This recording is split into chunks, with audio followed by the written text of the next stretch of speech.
দেখানো হবে দুপুর 12টা থেকে ওয়ালনাট। নন্দন 2-তে দেখানো হবে হাওয়া হাওয়াই।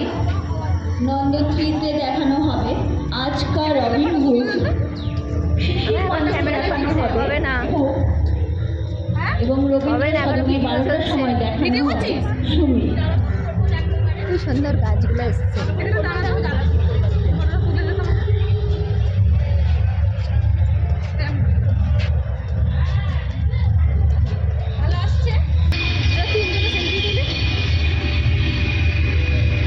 অজগরের কাছে চলো, অজগরের কাছে।